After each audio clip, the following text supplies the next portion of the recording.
Selamat datang di Berita Dalam Dunia. Bersama saya Am. Dan saya Satria. Langsung ke berita pertama ya. Berita pertama datang dari anggota DPR RI Pak Deddy Mulyadi yang memberi saran kepada pemerintah untuk membuat regulasi pernikahan pada masyarakat berpenghasilan rendah. Pernyataan dari Deddy Mulyadi ini merespon pernyataan Menko PMK Muhadjir Effendi soal kemiskinan baru yang muncul karena sesama keluarga miskin mengadakan pernikahan. Salah satu aturan yang diajukan Deddy adalah orang dengan berpenghasilan rendah dilarang menggelar pesta pernikahan. Menurut Deddy Mulyadi, banyak orang tua menginginkan adanya acara pernikahan yang mewah hingga memaksa pinjam uang sana-sini agar dapat mengadakan acara yang besar, yang pada akhirnya membuat susah setelah acara pernikahan tersebut selesai. Karenanya, menurut Deddy Mulyadi, lebih baik acara pernikahannya disederhanakan dan uang acara pernikahannya dibuat untuk biaya hidup setelah menikah. Memang kalau ada suatu berita atau isu yang muncul apalagi di Twitter tuh emang ngundang komentar dari netizen tuh. Ada nyelikit, ada yang lucu ya kan sih. Kadang-kadang baca juga kayak jadi nggak fokus sama beritanya. Iya, ada yang positif juga, ada yang negatif juga sih. Benar banget. Lanjut ke berita yang lainnya ya. Kematian Robin Williams 2014 yang lalu tuh memang masih membekas dan teringat bagi para penggemarnya ya. Dan rumah produksi Vertical memproduksi film dokumenter tentang dirinya. Dokumenter garapan rumah produksi Vertical ini akan merekam perjuangan Williams melawan salah satu jenis penyakit demensia dan akan membawa kita jadi lebih dekat dengan kisah akhir hidup Robin Williams. Dari dokumenter ini, Susan sang istri mendapatkan informasi dari ahli medis bagaimana penderitaan Robin melawan penyakit. Ia pun mengungkapkan bahwa kisah lengkapnya terungkap dalam proses pembuatan film ini.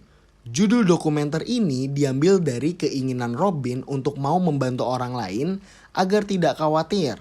Hal itu dijelaskan langsung oleh istrinya dan pemahaman inilah yang akhirnya menjadi alasan Susan memilih Robin's Wish sebagai judul film dokumenter tersebut. Semoga syutingnya lancar biar bisa langsung kita tonton bareng-bareng lah ya. Bener banget. Dan berita selanjutnya masih seputar tontonan. Cuma kali ini pemainnya idola anak muda zaman sekarang nih. Karena Lee Seung Gi dan Jasper Liu hadir dalam serial Netflix Together yang isinya jalan-jalan. Dan di episode kali ini mereka di Indonesia. Together merupakan serial Netflix dokumenter jalan-jalan ke berbagai tempat khususnya di Asia. Di episode pertama dibuka dengan perjalanan mereka di kota Yogyakarta.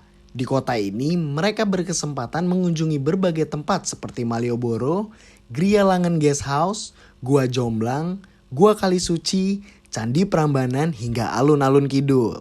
Salah satu tempat wisata yang membuat mereka terkesan adalah Gua Jomblang. Gua yang berlokasi di Kabupaten Gunung Kidul ini sukses bikin Lee Seung Gi dan Jasper Liu melongoh akan keindahan sumur yang berdiameter 50 meter, di mana cahaya matahari dapat masuk langsung ke dalam sumur. Di episode pertama ini juga, selain melancong ke Jogja, Lee Seung Gi dan Jasper Liu juga pergi ke Bali. Di Bali, mereka berdua mengunjungi beberapa tempat seperti Pantai Nusa Dua, Tanjung Benoa, Garuda Wisnu Kencana, dan juga Canggu. Di GWK, Jasper Liu dibuat takjub dengan peragaan tari kecak di sana. Selain melancong, di acara ini mereka berdua juga diberi misi untuk diselesaikan, yaitu menemukan penggemar rahasia. Episode-episode lainnya pun juga gak kalah seru tentunya, dan kalian bisa langsung saksikan di Netflix ya. Asik parah gak sih Pak? Jalan-jalan dibayarin, mendingan gue aja deh main nih berdua nih. Together, jalan-jalan dibayarin. Lanjut ke berita selanjutnya ya. Berita selanjutnya datang dari Louis Vuitton, brand yang terkenal itu ngadain fashion show lagi langsung di masa pandemi. Peragaan ini digelar di sebuah dermaga kapal di tepi sungai Huangpu, Shanghai, Cina pada hari Kamis waktu setempat. Fashion show ini dihadiri hanya oleh beberapa penonton lokal saja dengan menjalankan protokol COVID seperti memakai masker dan dicek suhu badan. Namun, sayangnya ketika duduk, penonton masih duduk saling berdekatan. Sang desainer sendiri, Virgil Abloh, tidak dapat menghadiri karena alasan pandemi. Pun juga dengan perwakilan dari kantor pusat Louis Vuitton, tak terlihat satupun yang menghadiri acara tersebut. Fashion show ini diberi judul Message in the Bottle, di mana berisi koleksi busana pria untuk musim panas dan semi tahun 2021 dengan DNA elektik ala Virgil Abloh dalam balutan busana formal hingga casual. Peragaan ini diiringi dengan pertunjukan dari musisi kulit hitam Lauryn Hill dalam sebuah video latar. Di akhir pagelaran, Abloh muncul dalam sebuah video di mana Abloh mengatakan bahwa pihaknya dan Louis Vuitton akan memberikan donasinya ke MLH Foundation untuk membantu bisnis kelompok kulit hitam yang terpengaruh karena COVID-19. Keren sih, cuma kalau gue mending enggak deh. Gue gak berani sih jujur aja, walaupun itu keren ya.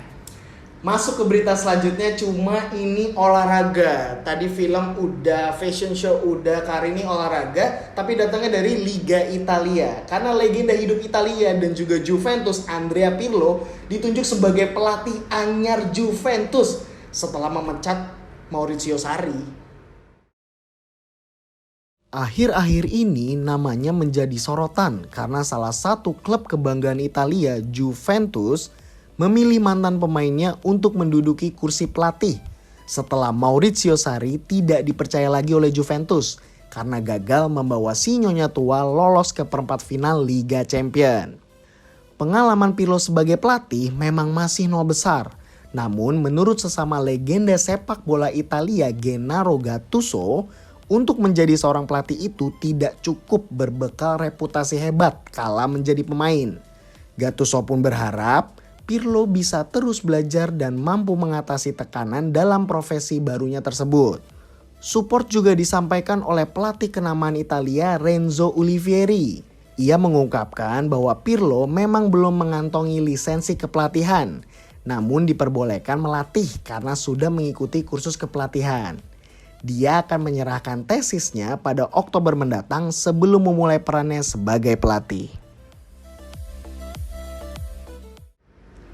Arteta di Arsenal, Lampard di Chelsea, sekarang Pirlo di Juventus. Kali aja mantan-mantan pemain ini jadi manajer bisa lebih oke performanya, nambah-nambah trofi buat tim kesayangannya, bener nggak? Bener banget. Jadi itu tadi penutup berita dalam dunia episode kali ini. Jangan lupa buat komen, like, dan subscribe channel YouTube Kebahagiaan Itu Sederhana. Dan juga jangan lupa follow Instagram. Saya Am. Dan saya Satria undur diri. Dah.